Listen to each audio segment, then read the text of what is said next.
बहुत से लोग ऐसा ज्ञान देते हैं कि आज देखो कल की चिंता मत करो, लेकिन ऐसा नहीं।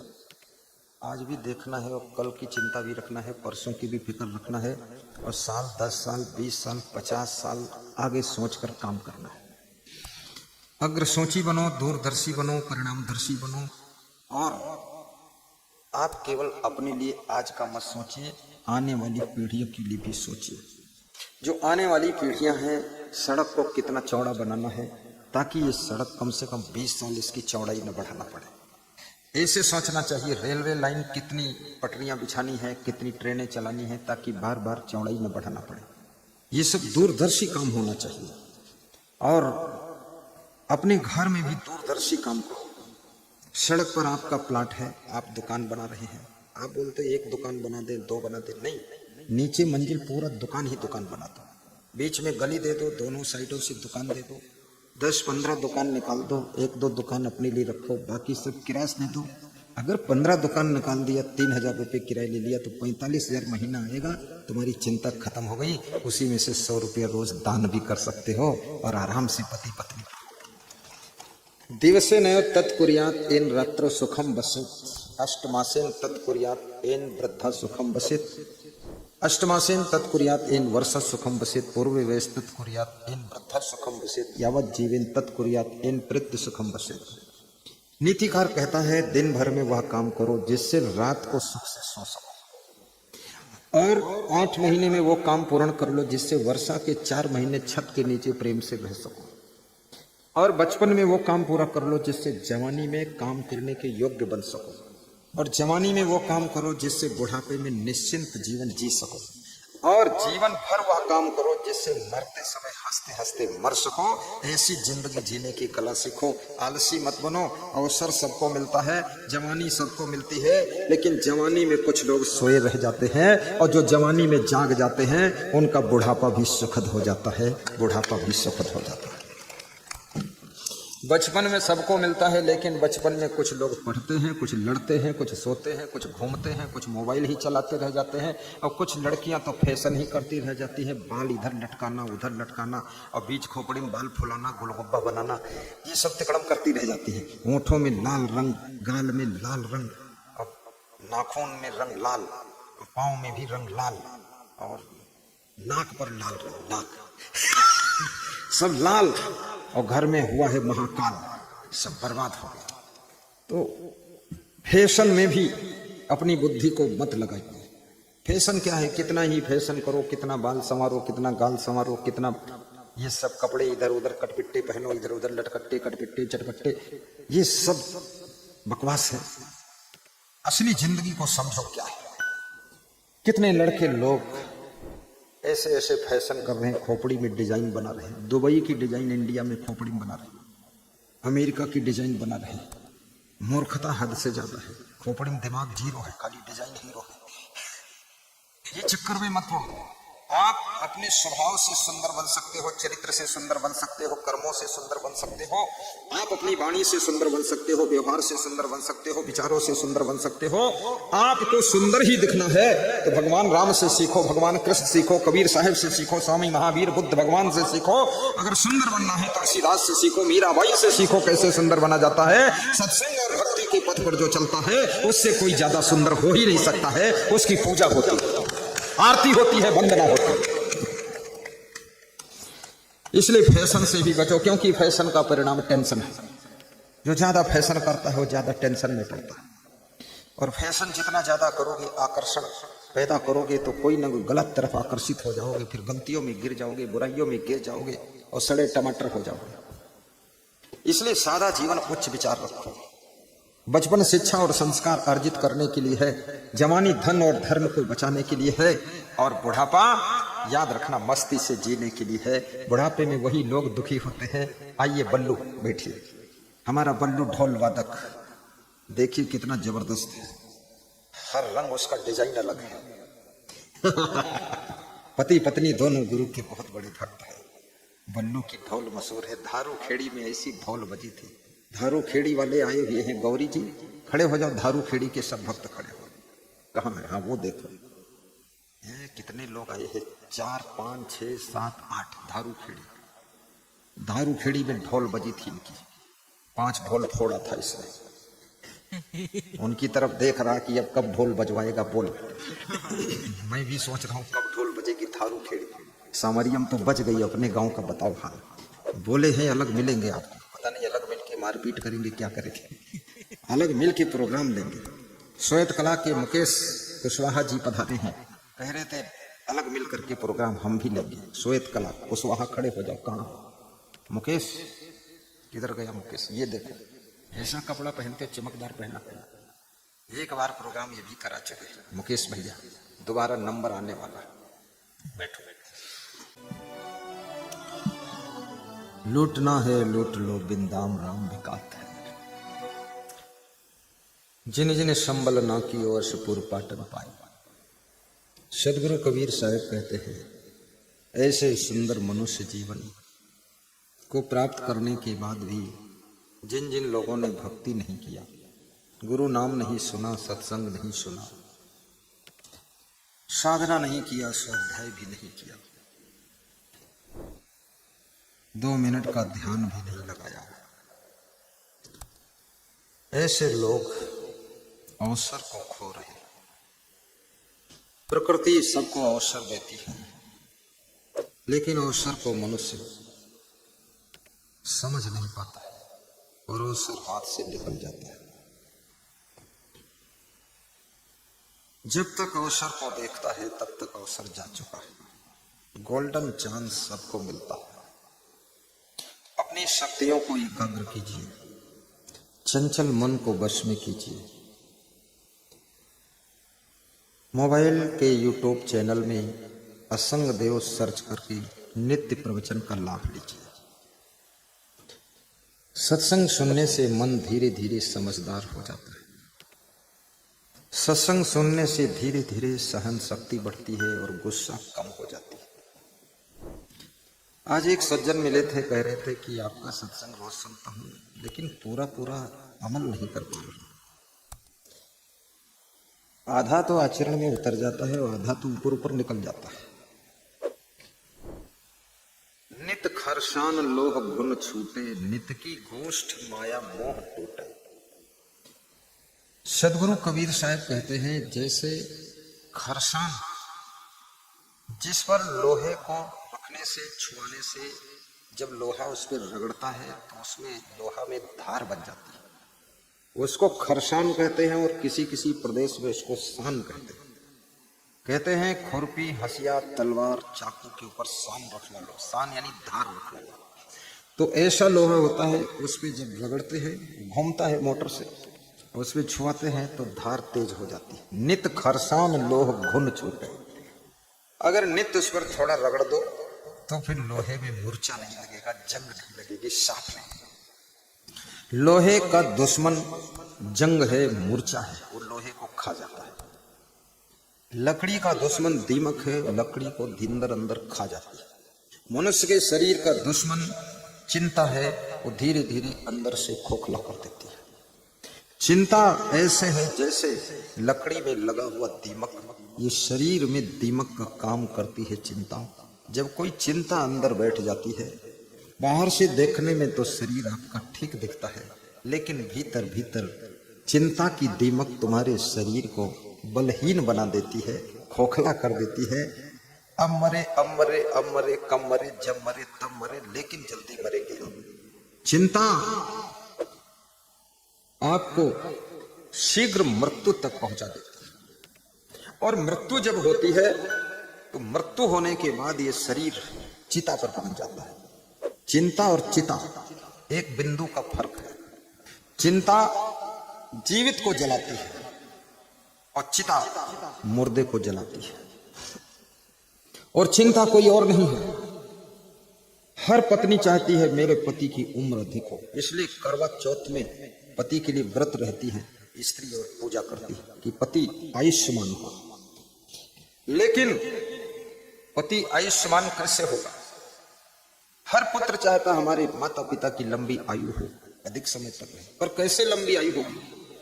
हर पति चाहता जब तक मैं न मरूं तब तक मेरी पत्नी न मरे, उसकी भी उतनी ही लंबी आयु हो जितनी मेरी लंबी आयु हो।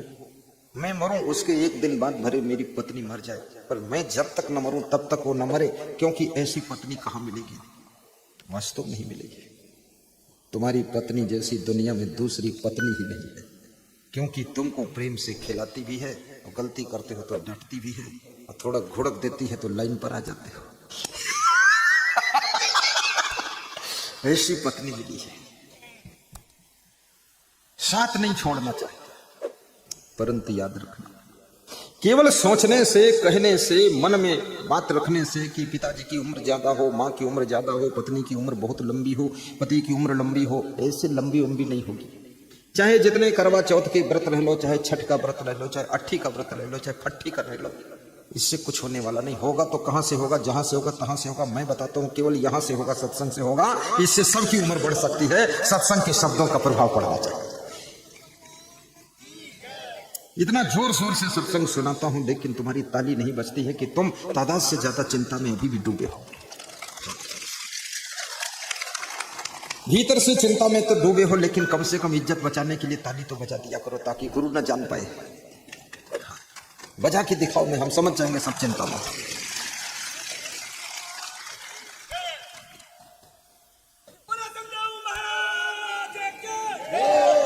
खड़े होकर बल्लू खड़े।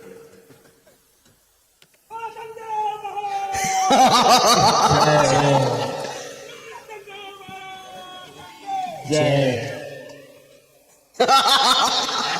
बल्लू ने मुझे भी इसी मॉडल की बनाई है, जय वाली।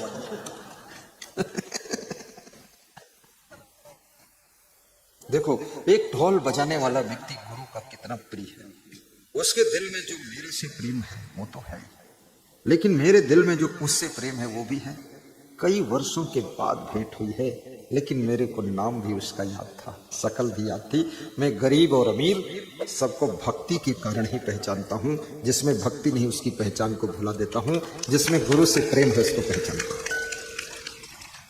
हमारे पास में लहास के सरपंच साहब आए, खड़े हो गए। तुरंत मैंने कहा, लहास के सरपंच साहब हैं श्री अमरलाल मीणा जी, कमांडेंट कामखेड़ा से आए। हमने तुरंत उनका भी नाम लिया। भूलना नहीं चाहिए, सबको प्रेम बहुत है। और राजस्थान ये प्रेम का स्थान है, भक्ति का स्थान है, वीरों का स्थान है, सेवा का स्थान है, और दाल बाटी का स्थान है। ये वो स्थान है जहाँ चूल्हा उल्हा की जरूरत नहीं है, केवल आग में डालो आटा का गोला, बाटी बनकर निकलता है। आज मेरे पास में घी में डूबी हुई बाटी आई, 7-8 बाटी। बाटी का नाम सुनते ही मैंने कहा, खोलो ढक्कन, डब्बा दिखाओ। खोला तो घी में डूबी हुई थी, पूरा घी टपक रहा था, टपकी जाए बाटी घी से। तो फिर मैंने कहा, दाल खोलो, दाल देखा, दाल में भी गजब। हमने कहा, बंद करो जल्दी, ठंडी हो जाएगी। बोला, आप ले लो गुरुजी। हमने कहा, दृष्टि भोग लगाऊंगा, क्योंकि प्रवचन करना है। ऐसी बाटी खा लिया तो पेट के अंदर मल्ल युद्ध शुरू हो जाए। तुरंत ऊपर भेजा संतों के लिए। हमने कहा, संतों को बेहोश करो, खिला दो, मुझे प्रवचन देना, बाटी नहीं खाऊंगा, देखूंगा, क्योंकि बाटी को हजम करने के लिए भी बहुत टाइम लग जाता है। और अपन तो वैसे भी बुद्धि का काम है, ज्यादा मेहनत का काम है। राजस्थान में बाटी की सेवा मशहूर है। मैं तो कहूंगा, श्री बद्री साहब से राजस्थानी साधु, एमपी के साधु और वो अनमोल साहब मिलकर के, हाँ, ये दोनों साहब मिलकर के कल बाटी अलग से बना दो। कल बना दो, तुम खा लो, और परसों बना दो तो हम खा लेंगे, क्योंकि परसों प्रवचन है नहीं। खा लेंगे, बेहोश पड़े रहेंगे तो भी चलेगा। जिस दिन प्रवचन होता है हम कुछ खा भी नहीं सकते, बड़ा व्रत रहना पड़ता है, बहुत सावधान रहना पड़ता है, क्योंकि यहाँ छींका छाकी करे और यहाँ खांसा खोसी करे। अरे यहाँ खांसने के लिए आए हो कि सबकी खांसी मिटाने आए हो? यहाँ बीमार बनकर नाक टपका रहे हो। ए गुरु जी, बीमार मत होना, बिल्कुल ठीक, शुद्ध रहना है। तो गुरु के लिए बड़ी चुनौती है, कसौटी है। मैं तो आपको भी कहूंगा, आप भी स्वस्थ रहें, ज्यादा चिंता मत किया करो। ये संसार तो ऐसे ही चलता है। तुम्हारे पिता, पिता के पिता, पिता के पिता के पिता, पिता के पिता के पिता, पिता पिता, कितने पिता, हजारों पिता के ऊपर लाखों पिता, सब चिंता कर करके टेंशन में रह कर मर कर चले गए। लेकिन तुम तो दंग खेल जाओ, बाजी मार जाओ।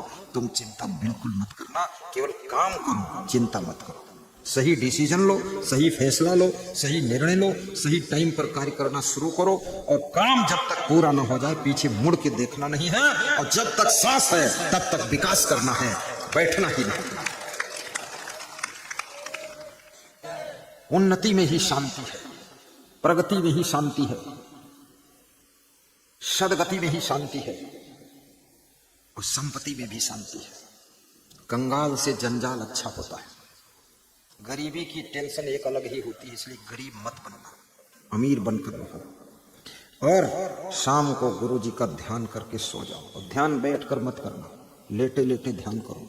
और ठंडी में रजाई ओढ़ कर ध्यान करो, और गर्मी में मच्छरदानी लगा के ध्यान करो, पंखा एसी कूलर चलाकर ध्यान करो। शरीर में असुविधा भी ना हो, बड़ी आराम रहनी चाहिए। लेटे लेटे ध्यान करो, ऐसा ध्यान लग जाए कि 6-7 घंटे आँख खोले ही ना। सवेरे 5 बजे 4 बजे गुरु की याद में आँख खोलनी चाहिए। गुरु का ध्यान लेटे लेटे करना चाहिए। सवेरे अगर ध्यान करता है ना तो बैठे बैठे ध्यान करना। सवेरे मत लेट जाना, रात की बात कर रहा हूँ। तब सवेरे से लेट जाओ, 6 घंटे लेटे रहो, चौपट हो जाएगा। सवेरे से नहीं लेटना। हमारे गुरु जी के ऊपर चंवर डुला रहे हैं हमारे महान भक्त श्री रामकरण जी। अब दूसरा बच्चा चंवर डुला, दिनेश साहब चंवर डुला। मैं तो कहता हूँ रथ पर भी सबने चंवर डुलाया था, बग्घी पर। हमने सबको बुलाया कि थोड़ा थोड़ा डुला दो। एक आदमी थक भी जाए, 2 घंटे शोभा यात्रा, यहाँ भी थोड़ा थोड़ा डुला लो। 10 मिनट 10 मिनट तो डुला सकते। चंवर सेवा है। गुरु जी के ऊपर कौन तुम्हारे चंवर डुलावे, और कौन करे गुणगान गुरु जी। आरती हो जय आरती हो गुरु जी।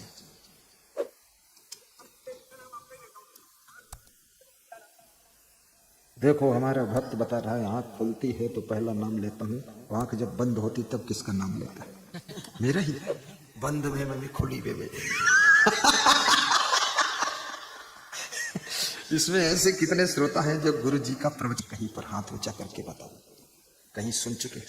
ये तो सब पुराने मॉडल के ही लोग हैं, सब सुन चुके हैं, इसीलिए तो जानते हैं वो हंसने वाला गुरु आ रहा है।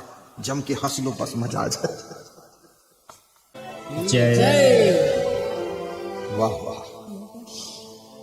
इस सभा में एक से एक वीर हनुमान है, भाव से भर जाते हैं, भगवान की जय बोल देते हैं, गुरु की जय बोल देते हैं। जिने जिने संबल ना कियो, अशपुर पाटन पाए। कबीर साहब द्रवित हो गए। कहते हैं ऐसा सुंदर मनुष्य का शरीर पाकर, पुर माने नगर होता है, मनुष्य शरीर रूपी नगर को पा गया, शरीर नगर। और पाटन माने बाजार, यानी सत्संग रूपी बाजार में पहुंच गए। और फिर भी भक्ति नहीं किया, ध्यान से सत्संग नहीं सुना, फिर भी साधना नहीं किया, फिर भी मांस मछली अंडा मुर्गा नशा छोड़ा नहीं, दारू छोड़ी नहीं। ये मनुष्य जीवन दारू पीने के लिए नहीं, ये मनुष्य का शरीर मांस मछली अंडा मुर्गा खाने के लिए नहीं है।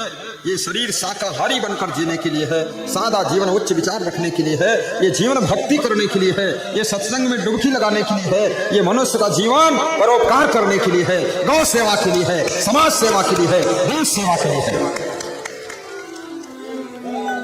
खाया पिया या घाई के, सोया पाँव पसार, भोंदो कुछ जाने नहीं को हमको संसार। खूब छक कर खाया पिया, दाल मिल गई तो आधी बाल्टी दाल पी लिया, बाटी मिली तो 10 बाटी आधी बाल्टी दाल में तोड़ के रगड़ के घोंट के खा लिया। अरे छक कर नहीं खाना है, थोड़ा रुक कर खाना है, कम खाना है। एक बाटी परोपकार के लिए छोड़ देना है, एक रोटी कम खा लेना है। बहुत बड़ा, आप एक रोटी अपने भूख से कम खाया उसको दान करें तो लाखों गुना पुण्य मिलता है। जो अपने भोजन की खुराक से तुम दान देते हो वो बहुत बड़ा दान होता है, बहुत बड़ा दान होता है। राजा वीरभद्र की कथा है। किसी नगर में राजा वीरभद्र नाम के राजा रहते थे। दान पुण्य थोड़ा थोड़ा करते रहते थे। अचानक एक दिन रात में पड़ोस के बलवान राजा ने उनके ऊपर आक्रमण कर दिया। जान बचाना मुश्किल हो गया। मेहमान का भेष धारण करके पति पत्नी दोनों जान बचा लोटा लेकर और सोंटा लेकर निकल पड़े। पड़ोसी बलवान राजा के सैनिकों ने पकड़ लिया। तुम कौन हो? तो उन्होंने झूठ बोलकर कहा कि मैं मेहमान आया था यहाँ, इसलिए यहाँ लूटपाट हो रही तो मैं जा रहा। चलो निकलो जल्दी यहाँ से। झूठ बोलकर मेहमान बन करके जान बचाकर निकल गए। याद रखना, कभी आपकी जान खतरे में हो और झूठ बोलने से जान बचने की उम्मीद हो तो झूठ बोलकर अपनी जान बचाना पाप नहीं है, क्योंकि जीवित रहोगे तो बहुत पुण्य भी करोगे और मर जाओगे सच बोलकर तो बेकार जिंदगी चली जाएगी। इसलिए जान बचाने के लिए झूठ बोलने की छूट शास्त्रों ने भी दिया है। जान पर खतरा आ जाए, आपकी जान सुरक्षित रहनी चाहिए। और जीने के लिए जन्म हुआ है, आत्महत्या करने के लिए जन्म नहीं हुआ है, ये बात याद रखना। घर की उलझनों में उलझ करके जहर मत पीना, फांसी मत लगाना, ट्रेन में जाकर कट मत जाना, घर छोड़कर कहीं भाग भी मत जाना।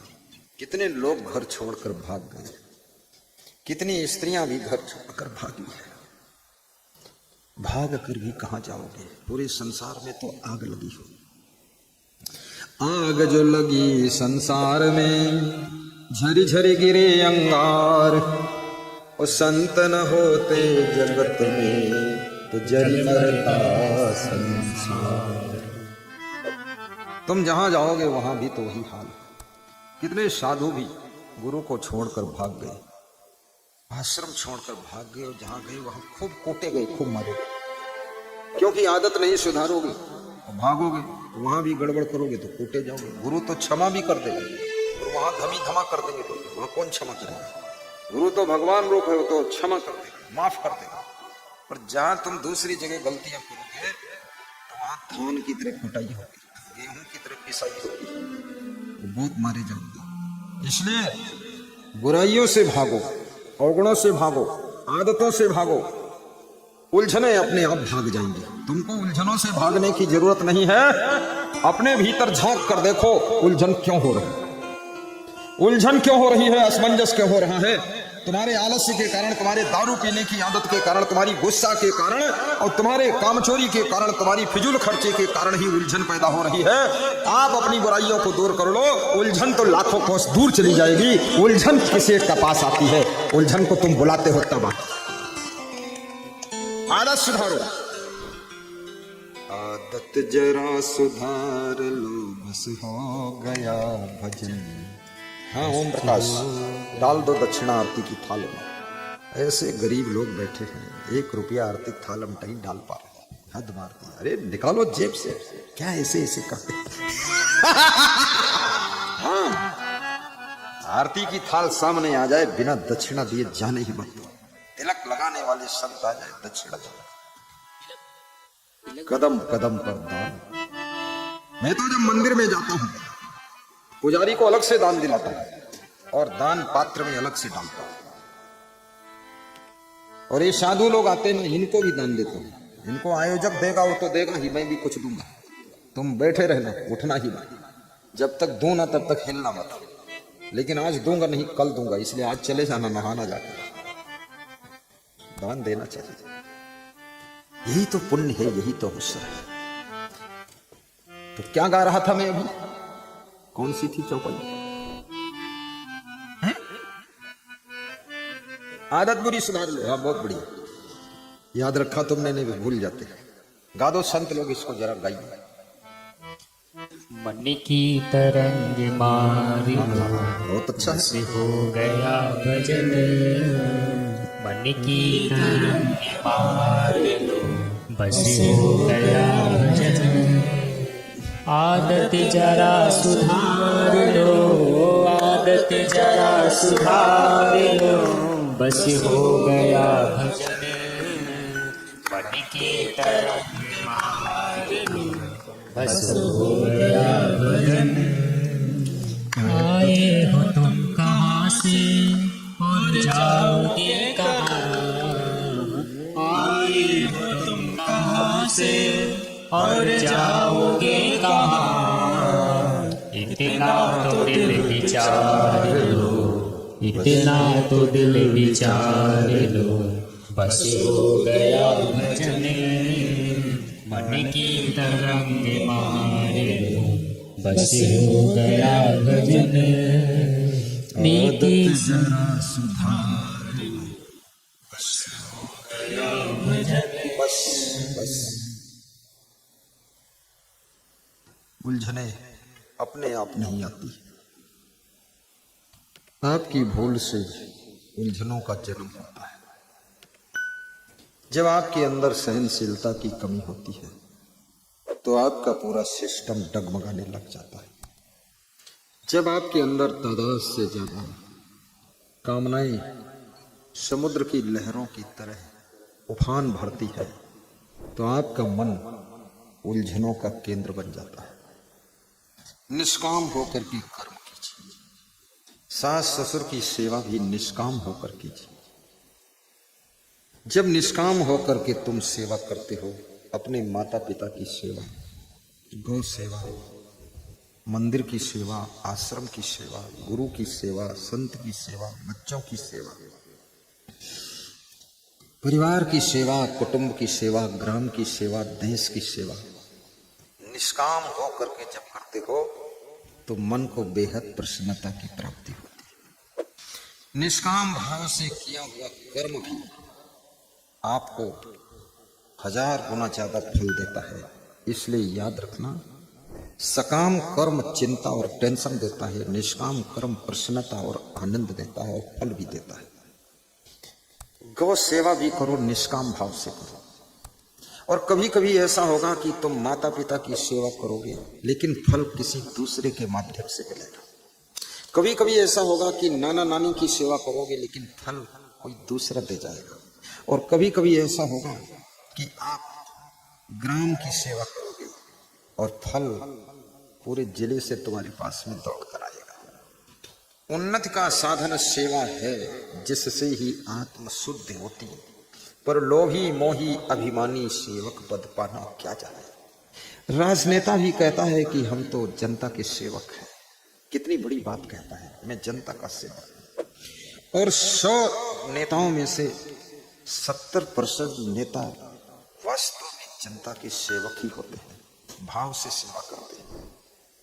30% थोड़ा सेवा में कमजोर रहते हैं, डेड बॉडी रहते हैं, आराम करते रहते हैं। लेकिन 70% नेता बहुत एक्टिव रहते हैं, रात में सो नहीं पाते हैं, दिन में ठीक से बैठकर खा नहीं पाते हैं और सोचते रहते हैं और क्या करना है, क्योंकि उनकी वो दशा है एक अनार 100 बीमार वाली। एक नेता को लाखों लोगों से मिलना है, हजारों लोगों से मिलना है, हजारों की समस्याएं सुनना है और समाधान करना है, पूरे क्षेत्र को देखना है। एक छोटा सा परिवार संभालने में भी तो आदमी थक जाता है, लेकिन इतने बड़े क्षेत्र को संभालने में एक नेता की क्या दशा होती होगी वही जानता है। बहुत कठिन काम। राजनीति के माध्यम से सेवा कीजिए, चिकित्सा के माध्यम से भी सेवा कीजिए। चिकित्सा को व्यवसाय मत बनाइए। आप डॉक्टर हैं, डॉक्टर दूसरा भगवान होता है, डॉक्टर कोई डाकू नहीं होता है। यदि आप झूठे ऑपरेशन कर रहे हैं, झूठी बीमारियां बता रहे हैं, मरीज को डरा रहे हैं और फालतू दवा खिला रहे हैं, फालतू पेट फाड़ रहे हैं और ये रोग वो रोग, तो समझ लो आप डॉक्टर नहीं हो। आप डॉक्टर के लिबास में डाकू बनकर छिप कर बैठे हैं। ऐसा गलत काम मत करो।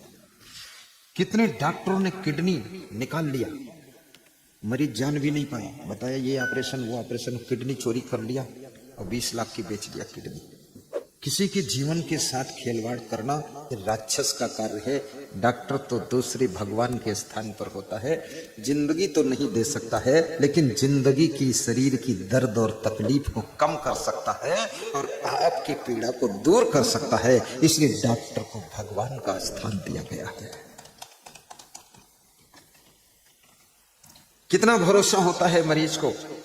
डॉक्टर कहता है बेहोश करना पड़ेगा, मरीज कहता है बेहोश कर दो डॉक्टर साहब।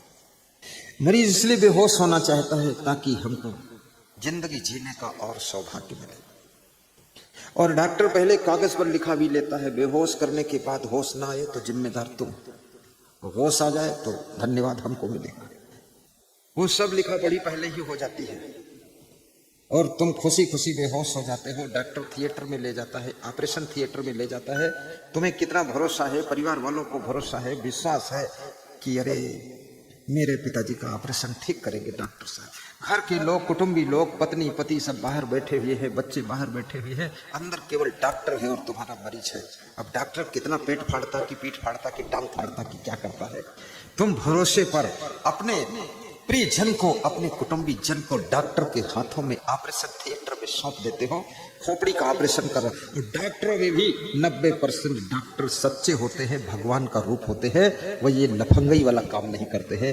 10% तुच्चे होते हैं और 90% अच्छे और सच्चे होते हैं और वे दिल से सेवा करते हैं, पैसे भी अपने कभी कभी लगा देते हैं। ऐसे ऐसे डॉक्टरों की श्रेणी में बहुत सारे डॉक्टर, इसलिए डॉक्टरों को भी व्यास गादी आशीर्वाद दे रही है, झूठे ऑपरेशन कभी मत करो।